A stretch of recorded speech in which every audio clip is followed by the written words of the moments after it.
Hello friends, welcome to the channel. ఈరోజు మనం అందాల కాశ్మీర్లో ఉన్న సోన్మార్గ్ గురించి మాట్లాడబోతున్నాం. సోన్మార్గ్ అనేది ఒక అందమైన ప్రదేశమే కాకుండా ఇక్కడ కొన్ని అనుకోని సమస్యలు కూడా ఎదురవుతాయి. అవేంటంటే మీ ప్రయాణంలో కూడా మీకు కూడా ఇలాంటి సమస్యలు ఎదుర్కోవచ్చు. మీరు అక్కడికి వెళ్ళేటప్పుడు మోసపోకుండా ఉండడానికి ఈ వీడియో తప్పకుండా చూడాల్సింది. మా ఈ ట్రిప్స్తో సులభంగా మరియు ఆనందంగా ఎలా ప్లాన్ చేసుకోవాలో మీకు ఈ ట్రిప్స్ అండ్ ట్రిక్స్ చాలా హెల్ప్ అవుతాయి. మరి ఇంకెందుకు ఆలస్యం, ఈ వీడియోని మొదలు పెడదాం.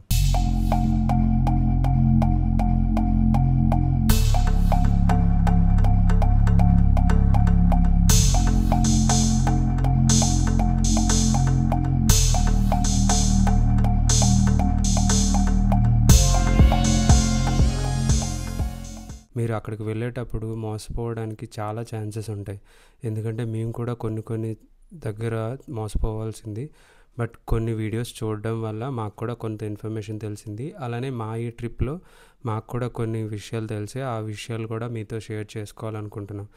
మీ ట్రిప్ని సులభంగా మరియు ఆనందంగా ఎలా ప్లాన్ చేసుకోవాలని ఈ వీడియో కంప్లీట్గా మీరు చూసినట్టయితే టిప్స్ అండ్ ట్రిక్స్ మీకు కూడా తెలియజేస్తాం.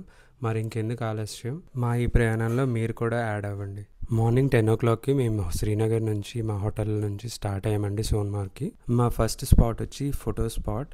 ఈ ఫోటో స్పాట్ని మీరు కూడా మిస్ అవ్వకండి. ఆ వీడియో లింక్ని డిస్క్రిప్షన్ బాక్స్లో యాడ్ చేస్తున్నాను. సోన్మార్గ్ అంటే గోల్డెన్ మెడో అని అర్థం. ఇది కాశ్మీర్లో ఒక ముఖ్యమైన టూరిస్ట్ అట్రాక్షన్గా చెప్పుకోవాలి.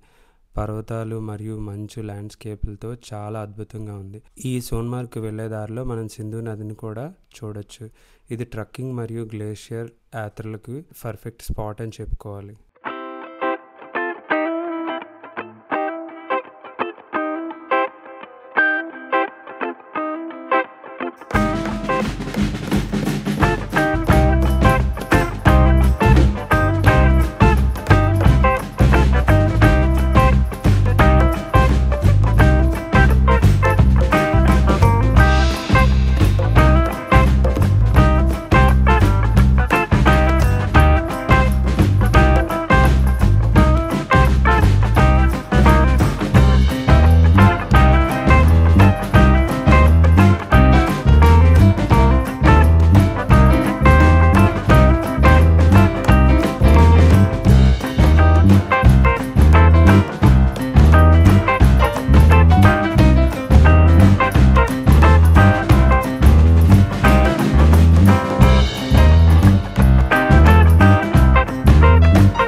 చూస్తున్నారు కదా, రోడ్డుకి ఇరువైపులా కొండలు అలానే లోయలను చూస్తుంటే ఎంతో చూడముచ్చటగా ఉంది కదా.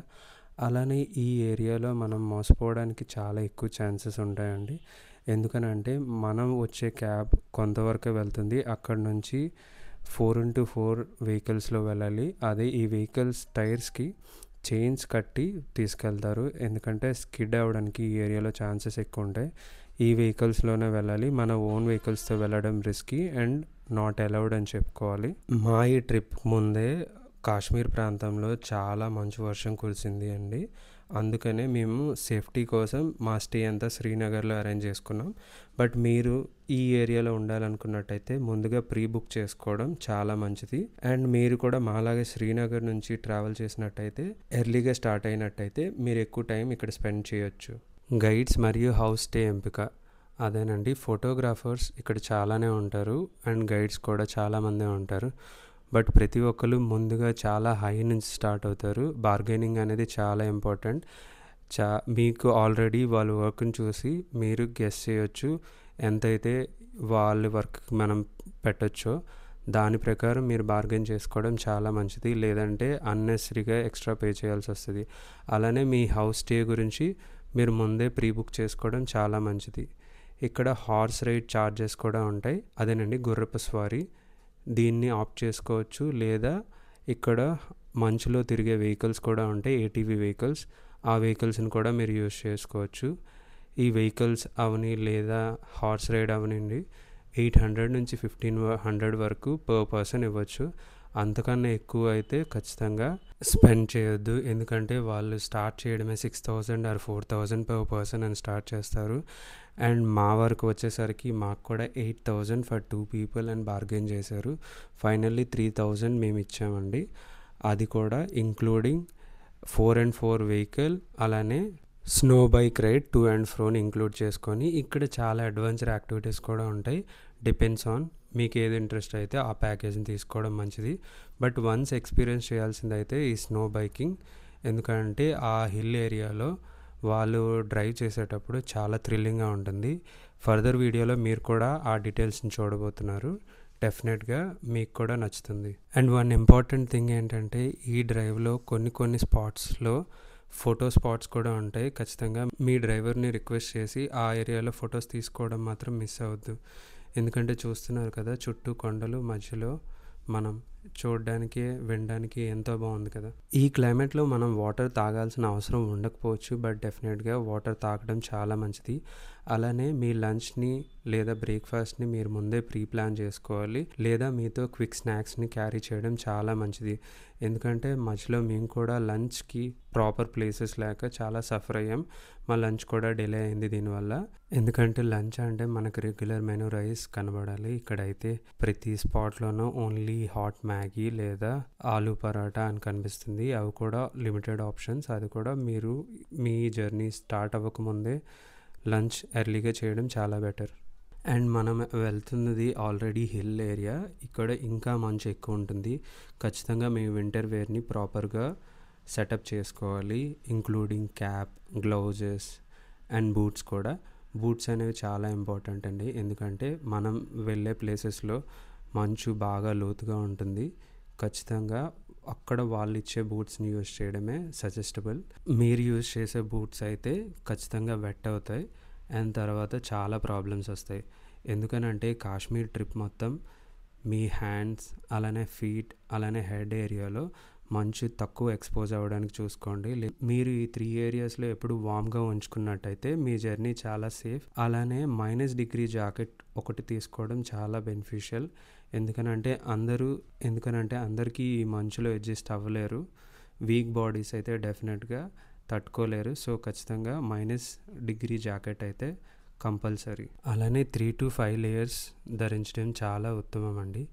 అండ్ డెఫినెట్గా ఒక ఇంపార్టెంట్ టిప్ ఏంటంటే లోకల్లో షాపింగ్ చేసేటప్పుడు ధరల్ని ఖచ్చితంగా మనం ఎందుకంటే వీళ్ళు నాన్ లోకల్స్ని చూడగానే ధరలను అమాంతంగా పెంచేస్తారు.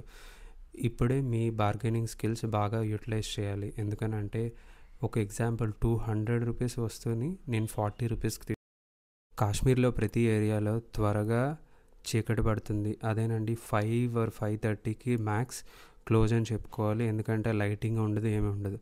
సో మీరు వెళ్ళే ప్రతి స్పాట్కి ఎర్లీ మార్నింగ్ వీలైనంత త్వరగా స్టార్ట్ అయ్యి అండ్ 4 or 5కి మీ ట్రిప్ని క్లోజ్ చేసే విధంగా చూసుకోండి, ఎందుకంటే అక్కడ నుంచి మీ డెస్టినేషన్కి వెళ్ళడానికి మరో 2-3 hours పడుతుంది.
Finally after 3 hours ride main స్పాట్కి వచ్చామండి.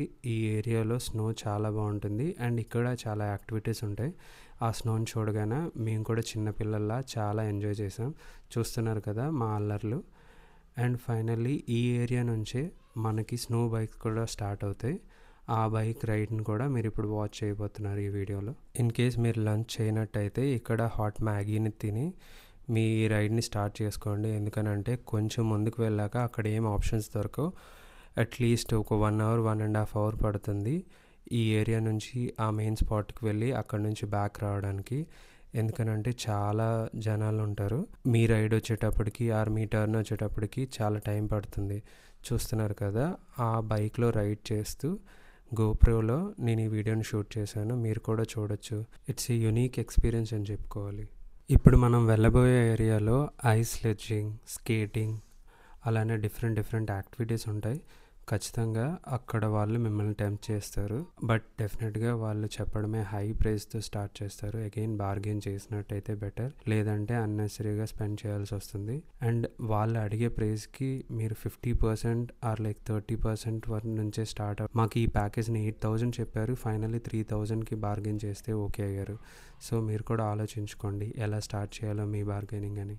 మా ఫస్ట్ డేలోనే మేము కొన్ని మిస్టేక్స్ చేసాం. ఆ మిస్టేక్స్ ఏంటో మీరు కూడా చూడండి. ఎందుకంటే మంచు కనబడేసరికి మనం చిన్నపిల్లల్లా ఆడుకోవడం స్టార్ట్ చేస్తాం. బట్ సేఫ్టీ కూడా చాలా ఇంపార్టెంట్. ఎందుకనంటే వీడియో లాస్ట్లో మీకు కూడా అర్థమవుతుంది నేను ఈ విషయాన్ని ఎందుకు చెప్తున్నాను.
చూసారు కదా ఏ రేంజ్లో మేము ఎంజాయ్ చేసామో. ఇలా ఎంజాయ్ చేసేటప్పుడు మీ షూస్ ఆర్ మీ డ్రెస్సెస్లోకి మంచు వెళ్ళే ఛాన్సెస్ ఉంటుంది.